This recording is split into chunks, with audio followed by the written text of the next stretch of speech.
Bom dia, pessoal. Bom dia a todos. Obrigado pela presença. Vamos dar início a mais um webcast de resultados da construtora Tenda, referente aos resultados do primeiro trimestre de 2022. Eu sou Álvaro Cauê, gerente de relação com investidores. Hoje presentes aqui comigo, Thiago Gomes. O Thiago é coordenador de relação com investidores. O Thiago é um talento interno. Bom dia, pessoal. Bom dia a todos. Obrigado pela presença. Está toda uma microfonia aqui, pessoal, rapidinho.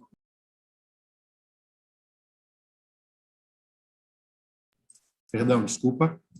Thiago Gomes, ele é um talento interno aqui da companhia, ele está há quase 2 anos e meio com a gente, trabalhou na área do planejamento estratégico e financeiro, está chegando para compor o time. Thiagão, muito sucesso nessa nova trajetória. Eu, Cauê, estou com um desafio interno interessante aqui na companhia. Eu fui convidado pela diretoria para liderar o time do planejamento financeiro. Eu estou fazendo esse movimento, tem desafios super importantes. Eu queria aproveitar o fórum aqui, que está, né, com a grande massa aqui dos investidores, e agradecer a todos vocês essa nossa jornada de 1 ano e meio juntos. Foi 1 ano e meio bastante intenso, mas de um relacionamento sempre pautado por muita transparência e respeito de ambos os lados. Eu agradeço muito a todos vocês, muito obrigado. E eu vou estar próximo aqui, dando todo o suporte para o time, a gente vai estar na mesma cozinha aqui, se ajudando. Contem comigo. E o Marcos Pinheiro, nosso CFO e DRI, junto com o Thiago, eles vão conduzir a área do RI, vão estar com contato mais próximo com todos vocês ao longo desses próximos meses, mas a gente vai estar todo mundo aqui no mesmo time. A dinâmica do evento ela vai ser muito parecida com os eventos anteriores. O Marcos Pinheiro, nosso diretor financeiro e DRI, e o Rodrigo Osmo, nosso diretor-presidente, farão uma breve apresentação dos nossos resultados e, na sequência, nós iremos abrir a sessão de perguntas e respostas. Eu peço a gentileza para os investidores que tiverem o interesse de fazer uma pergunta, aqui na plataforma Zoom, embaixo tem um botãozinho de Raise Hands, nós por aqui faremos a moderação. Marcos, passo a palavra para você, se você puder compartilhar sua tela para seguir na dinâmica. Bom evento a todos, muito obrigado. Obrigado, Cauê. Bom dia a todos. Bom, prazer estar aqui discutindo com vocês um pouco sobre o resultado desse primeiro trimestre do ano de 22. Como o Cauê disse, a gente preparou um deck pequeno aqui de slides, só para botar o pano de fundo e a gente poder ter uma conversa, acho que mais fluida no nosso Q&A. Então, começando aqui a apresentação, eu acho que vale a pena destacar um pouco do nosso desempenho operacional na companhia nesse primeiro trimestre. Tá? A gente está falando que a empresa conseguiu totalizar aqui um total de 5 lançamentos nesse primeiro trimestre, com VGV de 467 milhões de reais. Claramente, isso aqui mostra um ritmo de desaceleração no nosso ritmo de expansão, mas a mensagem mais importante que eu queria destacar é que a gente tem usado muito de uma seletividade grande para definir como que a gente lança e quais projetos a gente lança nesse período tão importante para a gente. A nossa régua, ela parte de uma margem bruta ajustada de 30%, ou superior, obviamente, mas com um detalhe que é importante também a visão de geração de caixa desses novos lançamentos. Então, a gente tem sido bastante seletivo aqui naquilo que a gente vai botar no mercado, com o olho de tentar convergir a companhia de volta para padrões de rentabilidade muito mais alinhados com o nosso passado um pouquinho mais distante e bem diferente do ano de 2021. Tá? Passando adiante, aqui eu falo um pouco do nosso desempenho de vendas. Tá? A gente teve aqui no trimestre algumas coisas bastante importantes. Entre elas, eu queria fazer o destaque aqui para a evolução do nosso preço. A gente conseguiu aqui ter um preço médio das vendas no trimestre chegando aos patamares de R$162 mil por unidade, e ainda assim continuando uma tendência que já colocamos os preços do mês de abril, a gente encerrou abril com um preço médio de venda na casa dos R$171 mil.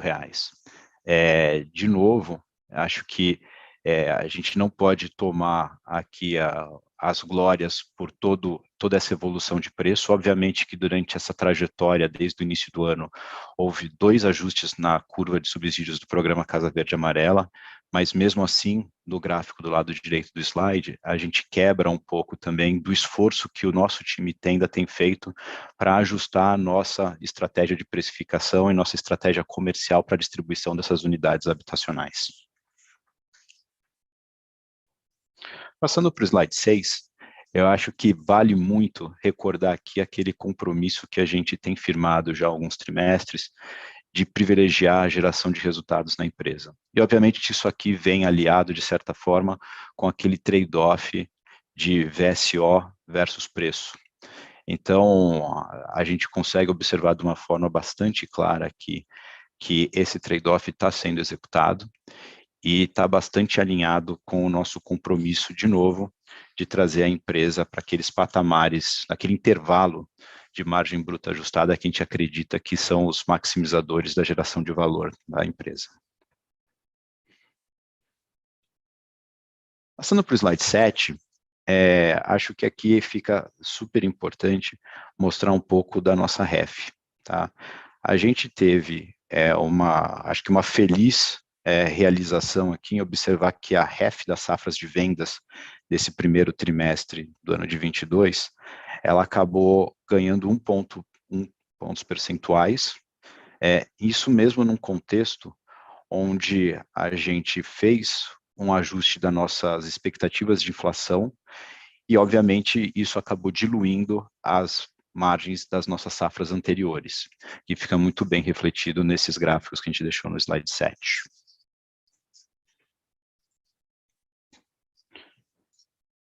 Indo para o slide 8, eu acho que aqui vale um pouco a pena fazer um exercício de verificar qual foi o impacto dessa revisão da inflação dentro da nossa margem bruta ajustada.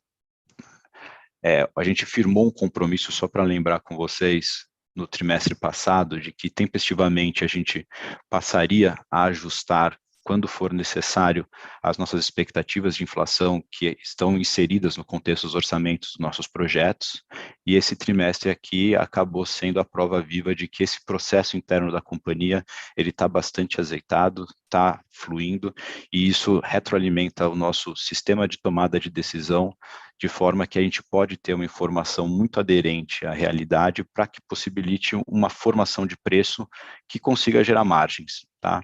Mas no final da história, quando eu faço esse ajuste do a gastar, da minha expectativa de inflação, a gente acaba tendo um efeito de retroceder diminuir a velocidade de apropriação da receita. Então, o impacto efetivo na margem bruta ajustada do trimestre, por causa dessa revisão de inflação, foram 3 pontos percentuais. Então, longa história curta, a margem bruta ajustada de 21,6 da Tenda teria sido 24,6. De novo, voltando naquela trajetória de reconstrução.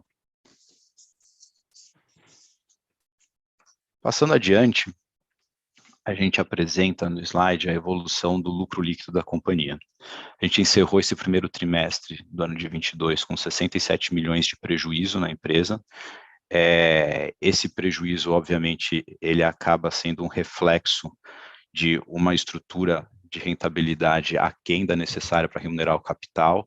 Isso é um desafio que está incorporado aqui dentro da empresa para a gente conseguir virar o jogo o mais rápido possível. Ainda assim, temos alguma notícia que acho que vale destaque a respeito de Alea. A Alea, para lembrar a todos, é um projeto muito valoroso que a gente tem conduzido aqui dentro da nossa tenda. A gente teve um marco relevante nesse primeiro trimestre, a companhia conseguiu fazer a aquisição de 5 terrenos, totalizando um VGV de quase 500 milhões de reais.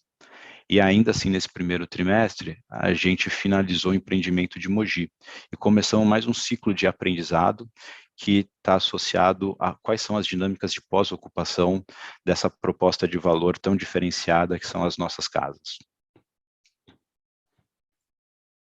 Com isso dito, eu encerro aqui a apresentação do trimestre e eu queria iniciar a sessão de perguntas e respostas. Muito obrigado.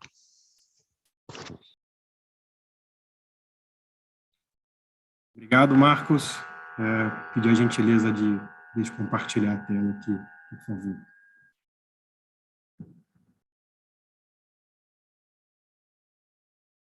Vamos lá, pessoal. Vamos seguir. A nossa primeira pergunta vem do Gustavo Cambaúva, do Banco BTG. Cambaúva, você pode prosseguir com a pergunta, por favor. Oi, pessoal, bom dia a todos.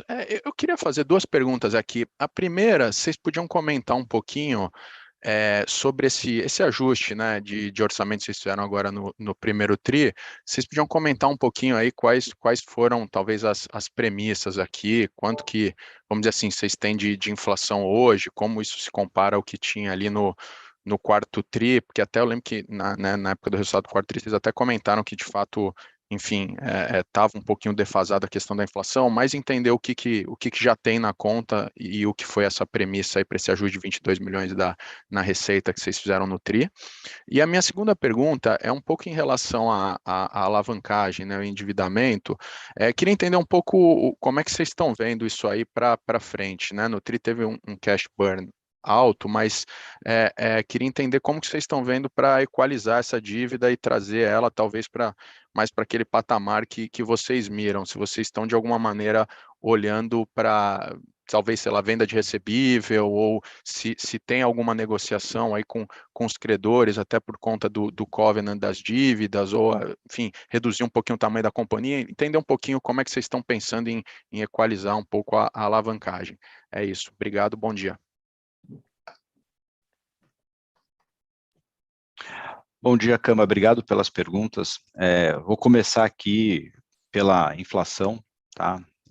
De fato, no quarto trimestre, quando a gente divulgou o resultado do quarto trimestre, a gente acabou abrindo o percentual de inflação que estava sendo considerado naquele momento dentro das nossas estimativas, né?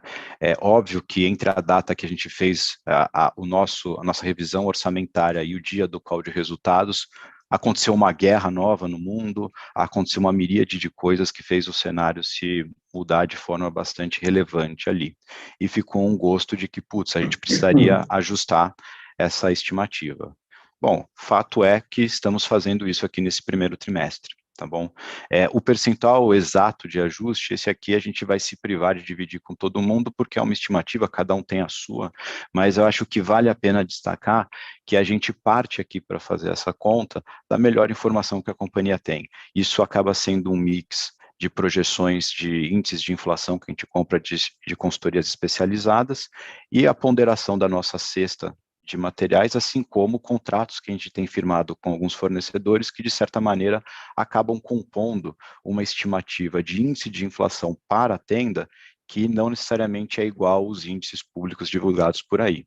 Mas, de fato, nesse trimestre, a gente fez um ajuste aqui e o número está refletido nos financials, tá bom?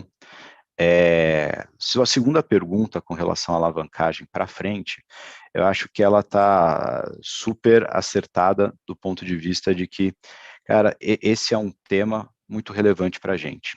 A companhia, historicamente, ela havia pactuado em suas captações de mercado um nível de covenant financeiro que era bastante diferente dos nossos pares de indústria, isso para dizer que o nosso covenant financeiro de alavancagem ali nas dívidas, ele era mais apertado, e a companhia sempre teve uma postura muito conservadora na sua gestão financeira. O ano de 21 trouxe vários desafios que a gente está sofrendo os reflexos dele até agora. Obviamente que esse primeiro trimestre, ele é um trimestre que, de certa forma, ele estava engravidado sobre vários aspectos, mas ainda assim, ele reflete uma tendência que se instalou de cash burn na companhia. Não estamos felizes com esse cash burn, tá? Tem várias coisas que estão sendo tomadas aqui, eu posso citar algumas, mas até foi noticiado recentemente na imprensa que a gente passou a ajustar o prazo de pagamento dos nossos fornecedores, né? Então, a gente está trabalhando aqui a gestão do nosso capital de giro. A gente tem sido mais ativo na gestão de precificação das nossas unidades habitacionais. Então, a questão de gestão de preço aqui, obviamente, é uma alavanca de geração de valor e caixa para a gente. Tá? A gente tem algumas opções aqui para gerar liquidez que estão super vou falar assim, na boca do gol, né? A gente tem uma carteira de recebíveis com valor total superior a 900 milhões de reais. Essa carteira de recebíveis é, em sua grande maioria, performada. As outras companhias da indústria acabam fazendo a venda dessa carteira. A gente não conseguiu fazer ainda, não fizemos, porque as negociações elas acabaram não agradando a gente no momento certo, e talvez agora seja de fato o momento certo. Essa venda da carteira ela vai passar a fazer parte do nosso dia a dia. Isso, de novo, é uma fonte de liquidez importante aqui que ajuda nesse processo de tentar atenuar a tendência de consumo de caixa que a gente tem instalada na empresa no curto prazo. A gente tem outras coisas que estão no nosso controle também. Entre elas, eu diria para você, quando você olha até o que aconteceu no caixa do primeiro trimestre, a gente teve ali uma formação de capital de giro importante, o working capital subiu, basicamente porque o nível de estoques aumentou. E esse nível foi puxado muito por os desembolsos de terreno. Negociar com os donos de terreno acaba sendo uma alavanca importante aqui para fazer a gestão de liquidez da companhia. Então, essa é uma das alavancas que a gente vai passar a usar agora, né? Esse segundo trimestre já tem essa iniciativa ganhando corpo, e obviamente a gente tem aqui um efeito adicional que eu queria te falar de forma prospectiva com relação à geração de caixa, que é a normalização dos repasses. A gente teve, nesse primeiro trimestre aqui, uma postura que acabou sendo refletida também no número de repasses inferior ao que historicamente a gente apresentava, porque a nossa esteira de repasse, ela acabou sendo gestionada de tal sorte que a gente fez ela rodar de forma mais lenta para conseguir capturar os ganhos das revisões de curva do programa Casa Verde Amarela, né? Isso dito, ainda tem espaço para fazer uma gestão de repasse muito mais tática, ou seja, eu fazer repasses de unidades habitacionais que estão mais andadas. Então, tem coisas que estamos fazendo aqui, alavancas que estão plenamente sob o nosso controle para atuar, de certa forma, nessa questão de geração de caixa da companhia e, enfim, o reflexo que isso gera no índice de alavancagem. Tá ótimo, Marcos. Obrigado, bom dia. Obrigado.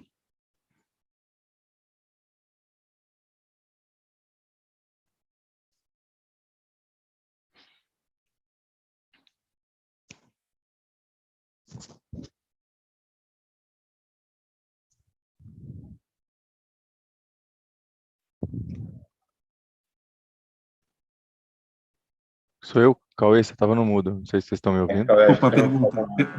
Desculpa, a próxima pergunta. Isso, Bruno, você é do Brasil. Só. Tá bom. Bom dia, pessoal. Obrigado aí pela pergunta.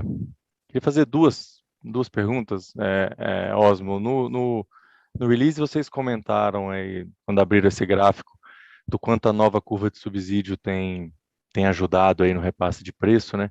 Mas vocês citaram lá também a possibilidade de novas iniciativas do governo aí para tentar estimular um pouco mais o setor, né? Se você puder falar um pouco aí para a gente do que já se sabe, quais são as propostas que estão rolando nos bastidores aí, e o que é um timing que dê para esperar para essa nova revisão. Qualquer informação aí é bem-vinda. E a segunda pergunta sobre terrenos, né? Talvez um pouco na linha do que o Cambaúva perguntou, né? Vocês ainda tiveram aí aquisições relevantes no trimestre de terreno. Como é que vocês estão montando a viabilidade desses novos terrenos? Assim, você já tem visto queda de preço, ou eles também contam com um aumento futuro de preço e dessa curva de subsídio que a gente está falando? Obrigado. Bom dia, Bruno. Com relação a novas discussões, acho que é fato notório que o programa tá performando muito abaixo do orçamento. Abril, mesmo com a curva 2 implementada, conseguiu ser pior do que a média do primeiro trimestre. Abril teve um dispêndio de subsídio mais de 60% abaixo do orçamento. E isso é super preocupante para o governo, que não tem nenhum incentivo em não emprestar esse recurso do FGTS. Então, todo mundo em Brasília está sensibilizado, o MDR está sensibilizado, a Caixa está sensibilizada, o Ministério da Economia está sensibilizado, e tem discussões que estão acontecendo relacionadas a revisões de curva. E tem um outro item muito relevante que está em discussão em Brasília agora, se eu não me engano foi inclusive publicado pegou carona numa medida provisória, que é a possibilidade de você estender o prazo de financiamento da FGTS de 30 para 35 anos. Essa é uma medida que ela tem um impacto até mais significativo do que uma nova curva. Ela aumenta alguma coisa como 7, 8 mil reais a capacidade de financiamento do cliente de baixa renda. Então, tem muita coisa em Brasília em discussão hoje em dia, porque existe uma angústia generalizada de que o programa precisa de um choque. E diferente da nossa posição no último call, eu realmente acredito que algo vai ser feito ainda esse ano. No ano eleitoral, o que está acontecendo no programa é uma bandeira muito ruim para o atual governo. Então, imagino que algo vai ser feito. Então, a segunda pergunta era com relação às novas viabilidades de terrenos. A gente tem sido muito mais rigoroso com as novas aquisições. Primeiro, com relação ao fluxo de pagamento delas. A gente está indo atrás de terrenos que tenham um percentual de permuta muito maior do que a gente vinha adquirindo anteriormente. E com relação à régua de margem para essas aquisições. A gente articulou como prioridades desse ano a gente voltar a ter um balanço bem mais saudável do que a gente terminou o ano passado, do que a gente está terminando esse trimestre, e a recomposição de margem. Então, novos lançamentos só irão ocorrer e novas aquisições só irão ocorrer num patamar de margem que converse com aquela meta de 32% a 34% que a gente colocou como o intervalo ideal de operação da companhia. Maravilha. Tá bom, pessoal. Obrigado.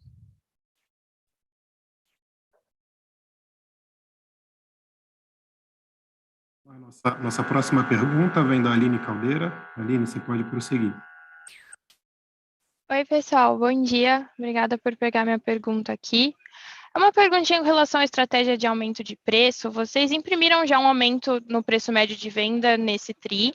Aí eu queria ouvir um pouco mais de vocês sobre a estratégia que vocês estão tomando agora, como é que vocês estão balizando isso com a VSO, vocês estão olhando para um nível mínimo que faz sentido, e como essa estratégia de aumento de preço conversa com o nível de absoluto que vocês estão concedendo nas novas vendas. Oi, Aline, obrigado. Vai lá, Marcão. Vai lá. Não. Tá bom. Aline, super obrigado pela pergunta, bom dia. Acho que aqui fica super evidente o nosso compromisso e o nosso objetivo, né? Eu estou recém-chegado aqui, tenho tido uma felicidade gigantesca de fazer parte dessa família, mas eu tenho, na minha chegada, só recordando aqui um pouco, alguns meses atrás, eu fui muitas vezes questionado por pessoas do mercado: poxa, vocês falam que vão subir preço, fazer o trade-off VSO, preço de venda, isso nunca acontece, vocês aumentam o preço, mas o VSO continua alto, estão deixando dinheiro na mesa.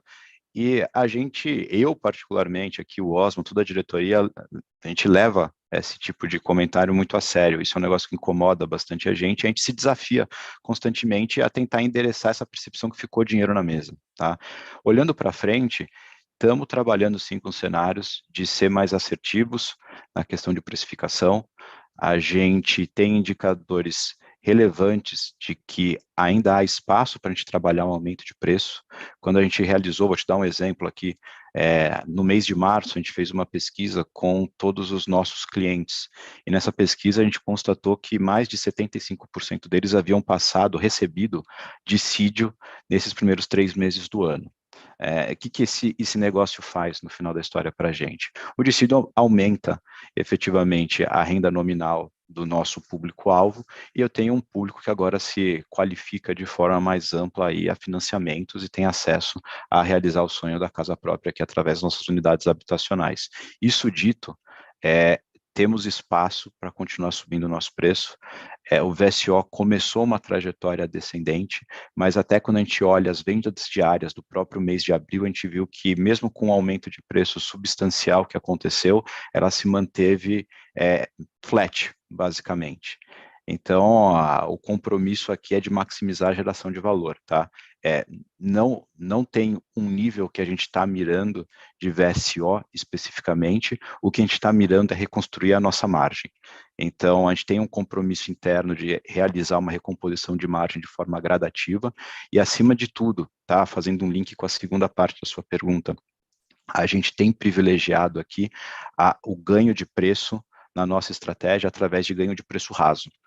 A gente, como companhia, tem pactuado metas internas que são pautadas na evolução positiva do preço raso das unidades habitacionais. Isso dito, o pró-soluto, sua representatividade dentro do preço de venda, ela não deveria continuar a ganhar relevância. Tá? Obviamente que no meu Excel seria ótimo que ela diminuísse, mas a gente está numa situação que não funciona perfeitamente como Excel, mas a nossa meta é de ganhar preço, sim, e ganhar preço com mais qualidade do que a gente fez nos trimestres anteriores, tá bom? Aline, o Marco chama de preço raso, isso é mais uma linguagem interna aqui nossa. Preço raso é o preço sem o pró-soluto. O ganho de preço que a gente teve no primeiro TRI agora em abril, ele não foi no pró-soluto, ele foi no preço raso, como o Marcos tem dito. Então, a gente está ganhando um preço de qualidade. Então. Perfeito, obrigada, Osmo, Marcos. Bom dia.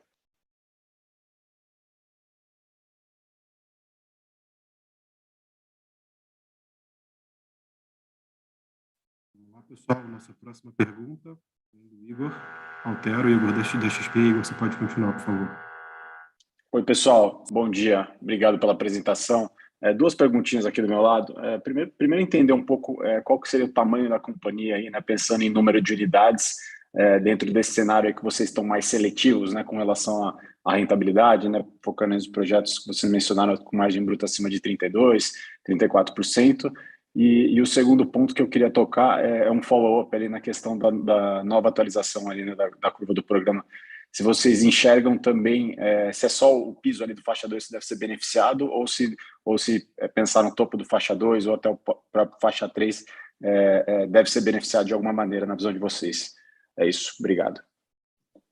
Posso pegar aqui, Marcão. Eu acho que o tamanho da companhia ele vai ser uma consequência de que a gente consegue lançar de forma rentável, Igor.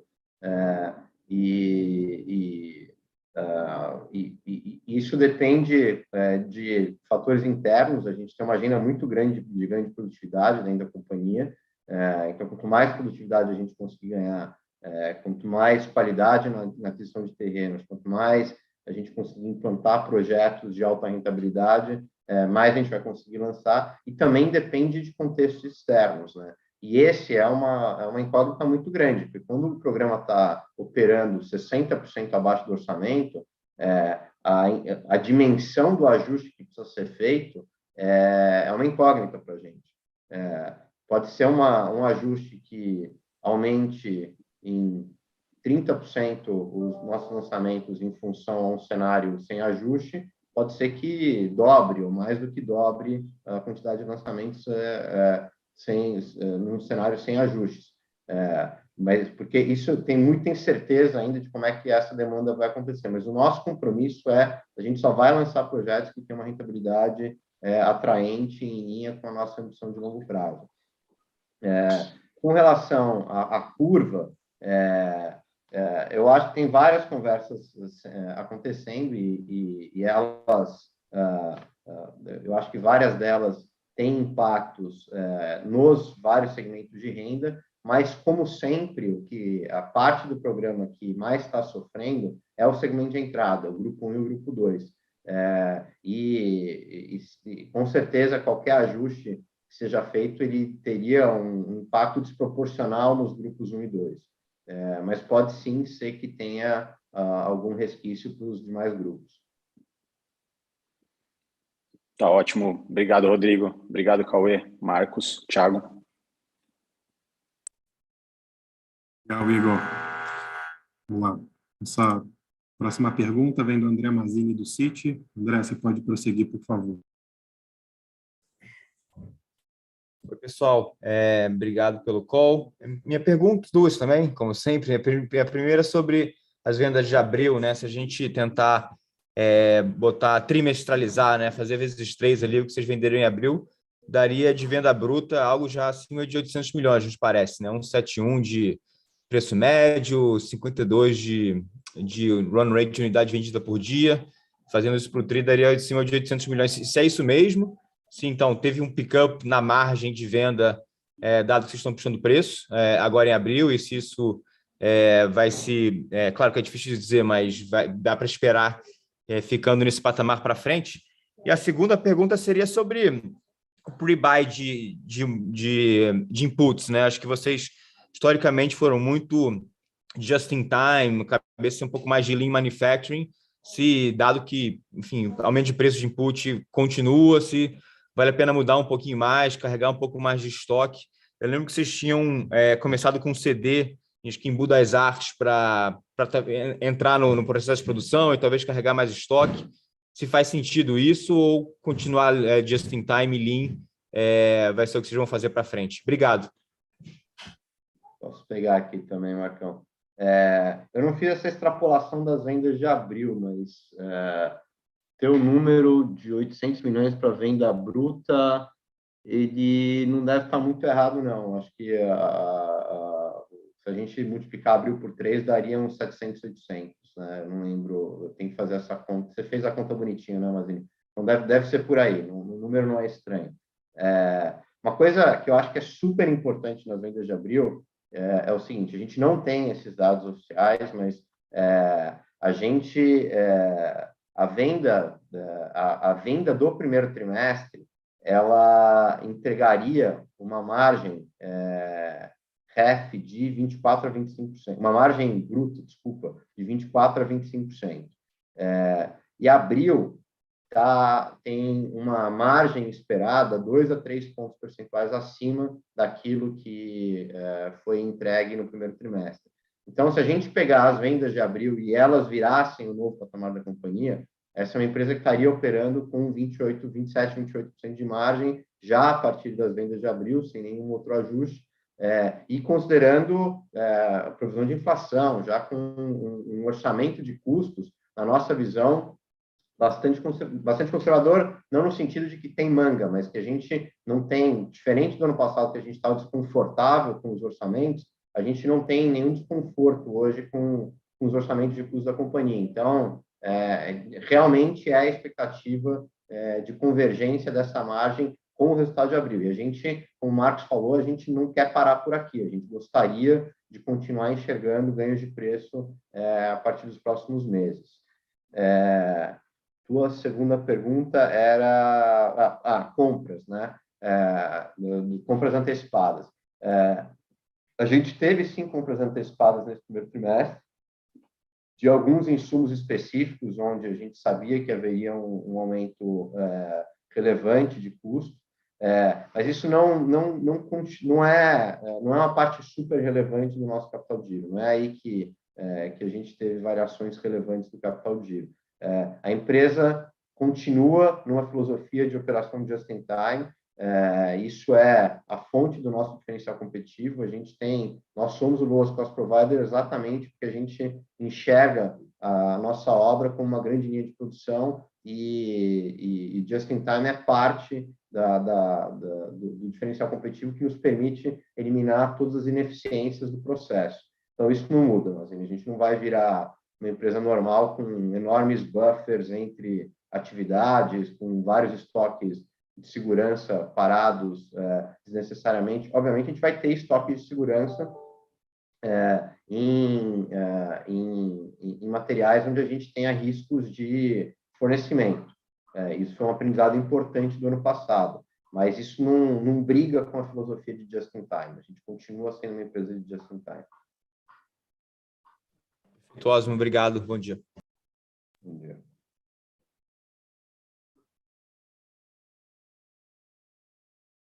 Obrigado, Mazini. Nossa próxima pergunta vem do Pedro Reginaldo, do Credit Suisse. Pedro, você pode prosseguir. Oi, pessoal, bom dia. Obrigado pela pergunta. Eu queria fazer, na verdade, uma continuação da pergunta em relação ao Land Bank, mas não em relação à compra de terrenos novos, mas o que já está dentro de casa. Sim, eu queria entender um pouco melhor, dado que vocês mudaram o processo orçamentário, mudaram a expectativa de inflação, se dentro desse Land Bank que já está dentro de casa, há parte dele que acabou se desenquadrando desse estudo novo de viabilidade, ou seja, que não encaixa mais nessa margem acima de 30%. Do meu lado era isso. Obrigado.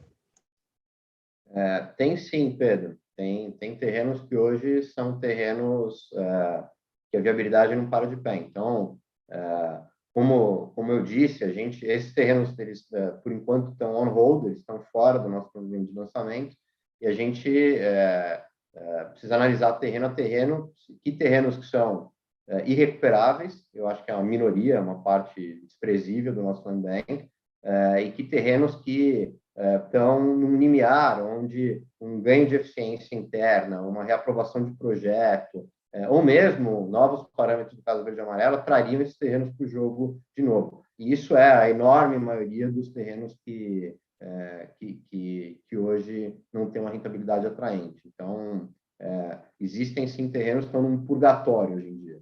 A gente está esperando arredondá-los para que sejam lançamentos de qualidade. A gente tinha muito no passado um grande compromisso com um volume, porque a gente entendia que a empresa, ela, por ser uma linha de produção, a gente tinha que manter um volume de operação constante. A gente abandonou essa premissa. Hoje a gente precisa, forçosamente, lançar projetos rentáveis e adequar o tamanho da nossa operação, por mais doloroso que seja, mesmo que isso implique em alguns ajustes de número de fábricas, por exemplo, a gente tem que seguir em frente com isso, porque a gente não pode prescindir de só ter lançamentos que sejam lançamentos que façam sentido. Então, isso vai implicar em alguns dos nossos terrenos estarem em revisão nesse momento. Perfeito, Osmo. Obrigado e bom dia a todos. Bom dia.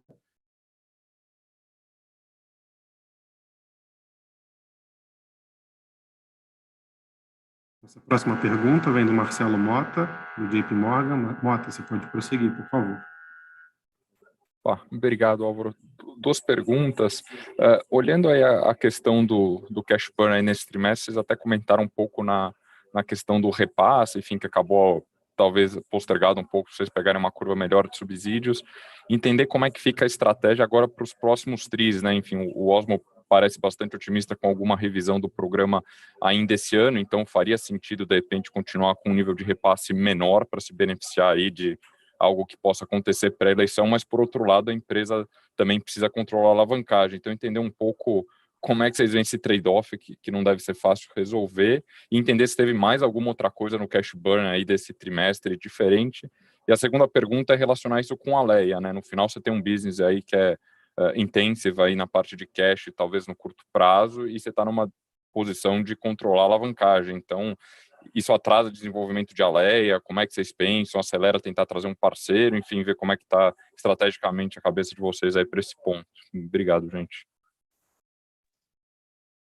Quer pegar um, eu pego dois aqui, Marcão? Beleza, deixa comigo aqui, Rodrigo. Mota, obrigado pela pergunta, bom dia. Tá?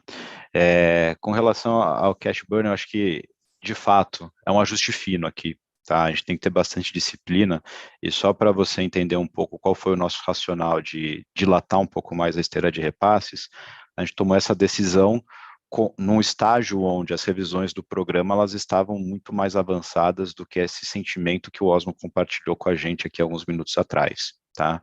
Então, sendo super objetivo aqui contigo, quando houver uma notícia que a revisão é iminente, os parâmetros estão claros e é uma questão simplesmente de protocolar, de que isso se torne uma realidade, a gente provavelmente vai ter uma conduta, sim, de ser oportunista aqui na velocidade de repasses. Essa não sendo a situação que estamos vivendo, a gente tem que voltar aqui para uma eficiência, uma qualidade e velocidade na nossa esteira de repasse. Então, assim, a velocidade é essencial para o ciclo de conversão de caixa, e a qualidade também está na gente priorizar o repasse das unidades habitacionais que estão com as suas obras mais andadas.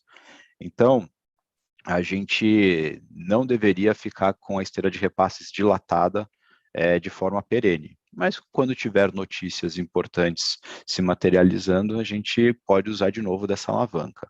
Eu ressalto aqui, a gente tem uma série de iniciativas dentro da companhia que estão em pleno curso agora para a gente melhorar o perfil de geração de caixa da empresa. Tá? A empresa inteira está vivendo para entregar duas grandes metas que a gente tem pactuado com o nosso conselho de administração, que uma é reconstruir a margem bruta das novas vendas e 2, geração de caixa operacional. Então, a gente está trabalhando com muito afinco em não deixar nenhuma alavanca sem ser usada nesse momento. Eu falei um pouco mais cedo ali, mas é gestão de fornecedores, é prazo de pagamento dos terrenos, é realmente trabalhar de novo aqui de forma assertiva os preços de venda, mas tem muita coisa que a gente precisa fazer dentro de casa ainda e a gente vai continuar fazendo. Com relação à Alea, Mota, temos zero expectativa de desacelerar a Alea. A Alea tem um valor escondido gigantesco, a gente acha que ela é um ativo valiosíssimo, ainda atrás de um mar azul de oportunidades, sem nenhuma concorrência clara. Seria uma destruição de valor enorme para o acionista a gente não operar a Alea no seu potencial pleno. Mas você tem razão, ela é um consumidor de caixa, no momento em que, como o Marcos acabou de falar, a gente tem como uma das prioridades restabelecer uma maior qualidade do balanço. Então, nesse sentido, a gente vai sim estudar alternativas, inclusive, eventualmente, trazendo sim um parceiro para poder reduzir a nossa exposição de caixa em Alea e garantir que a Alea tem os recursos necessários para tocar o plano de negócio dela, independente de qualquer outra coisa. Mas isso é algo que a gente não tem nada combinado, não tem nada definitivo, é só uma diretriz de que a Alea vai continuar full speed, independente de questões de caixa. Perfeito, obrigado. Obrigado, Marcos. Lembrando, pessoal, para fazer perguntas, peço a gentileza de apertarem o botão Raise Hands. Vamos dar continuidade por aqui. Nossa próxima pergunta vem da Fanny Ureng, do Santander. Fanny, você pode prosseguir. Bom dia, pessoal. Obrigada aí por tomar minha pergunta. Eu tenho duas perguntas. Primeiro, se vocês poderiam falar um pouquinho para a gente como está a tendência do pró-soluto, de inadimplência de pró-soluto, né? Porque a gente fica preocupado porque, dada a deterioração aí dos números de inflação, como está a saúde, né, da população de mais baixa renda, né? Então, essa seria a minha primeira pergunta. A segunda, o Marcos mencionou, assim, sobre a tendência de instauração de cash burn na companhia, né? Eu entendo que parte, né, vocês já explicaram, está associada ao repasse, mas eu fico um pouco preocupada qual é o cenário que vocês veem para frente em termos de queima de caixa, até mesmo pela questão dos covenants, né, de debênture. E aí seria interessante também se vocês pudessem passar um pouquinho sobre isso, como está a negociação com os debenturistas, né? Acho que também seria interessante. Então, é isso. Muito obrigada. Fanny, bom dia. Vou começar aqui, Rodrigo, fica à vontade de jump in. Tá? Primeira parte, você me perguntou de pró-soluto, como que está a inadimplência da carteira e tal, e aqui eu volto a bater palminhas para o meu time de cobrança, tá? Com toda essa realidade que a gente tem vivido no Brasil, que a gente não pode se orgulhar tanto do que tem acontecido do ponto de vista de economia, o meu time de cobrança ali tem conseguido manter a inadimplência dessa carteira aqui completamente sob controle, tá? Até te falo, a inadimplência da carteira é 8,13%. Então, assim, esse número está muito em linha com o que foi no passado recente, zero deterioração aqui. O time tem várias estratégias de ir atrás dos nossos clientes, cobrar 25 números diferentes de WhatsApp, e-mail, vai até a casa do sujeito para pegar dinheiro. Então, a gente tem um time aqui que é muito caveira para fazer cobrança. Tá? Com relação a covenants, acho que essa é uma realidade que está aqui, né? A gente viu o número do primeiro trimestre, a companhia está mais alavancada, a gente engravidou uma safra muito ruim de projetos, que a gente tem que concluí-los, obviamente, e a desalavancagem da empresa ela vem à medida que a gente gera resultado e caixa.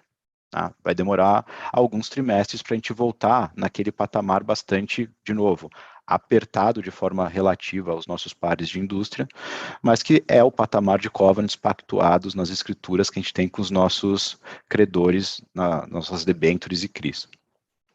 Isso dito, falar com o credor é uma das atividades que eu faço constantemente. Acho que nesse momento as conversas têm sido mais ativas.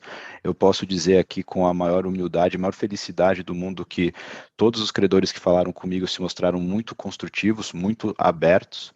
A gente, no momento adequado, vai fazer uma conversa estruturada para superar essa questão de um FII para o waiver dessa covenant. Tá? Acho que é zero interesse de qualquer uma das partes que a gente tenha uma situação de vencimento antecipado se instalando numa empresa que, querendo ou não querendo, tem um balanço patrimonial recheado de ativos muito relevantes. Né? A empresa tem um patrimônio de 1 bi 300 milhões de reais, só de carteira de recebível eu tenho 900 milhões de reais, eu tenho 480 milhões de reais de terrenos escriturados aqui que podem servir para alguma coisa.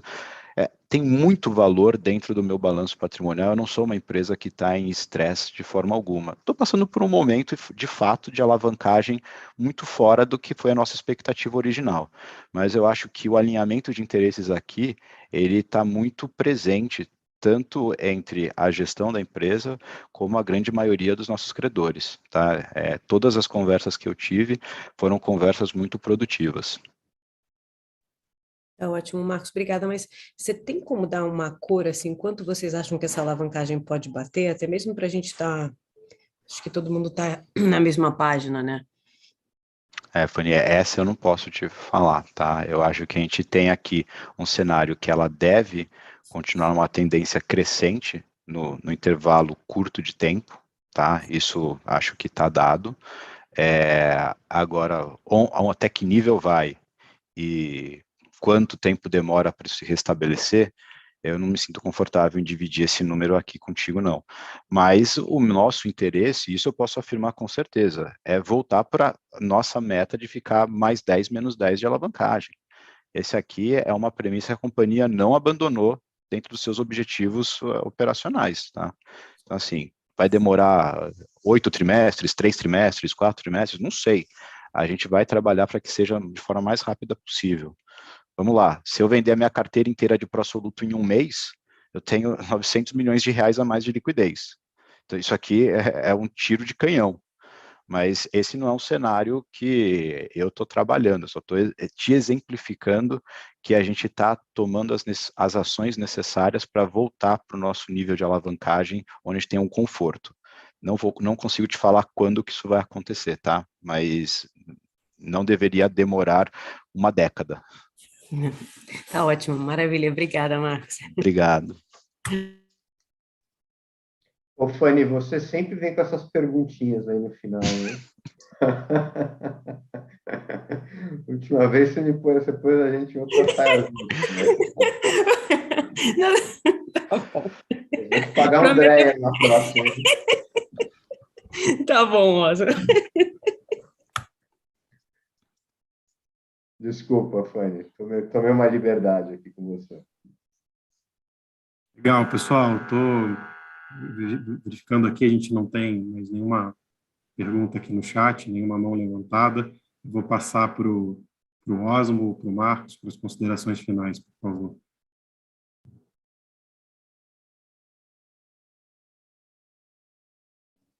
Desculpa.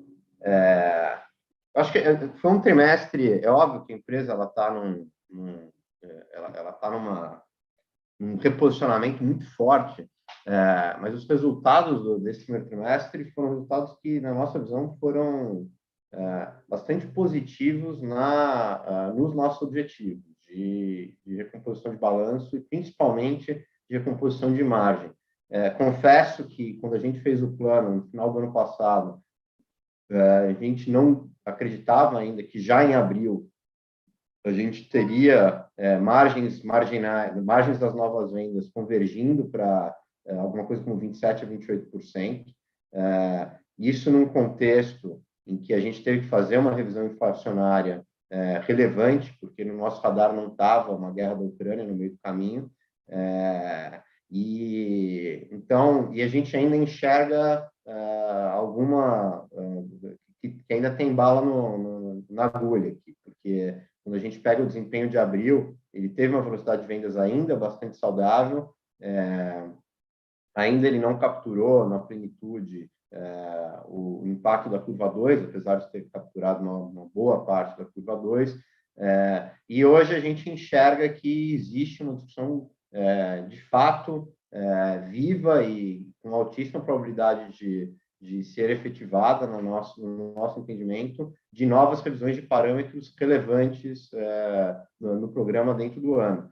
Então, a empresa é uma empresa que, por tudo que a gente tem dito, vai fazer um freio de arrumação em termos de só lançar aquilo que sinalizar uma boa rentabilidade, e a perspectiva de projetos com rentabilidade atraente é uma perspectiva real e que tem se materializado numa velocidade maior até do que a gente estava imaginando. Então, dentro dessa trajetória, tudo no nosso setor tem uma trajetória longa, né? O ciclo é muito longo aqui, mas dentro dessa longa trajetória, eu acho que o primeiro trimestre foi um primeiro passo muito relevante, muito substancial e muito promissor.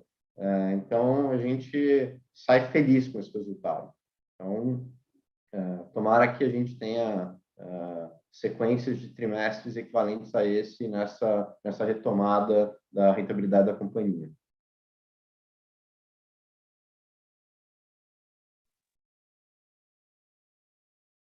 Beleza, acho que é isso, pessoal. A gente aqui do RI está à disposição e queria agradecer novamente a presença de todos.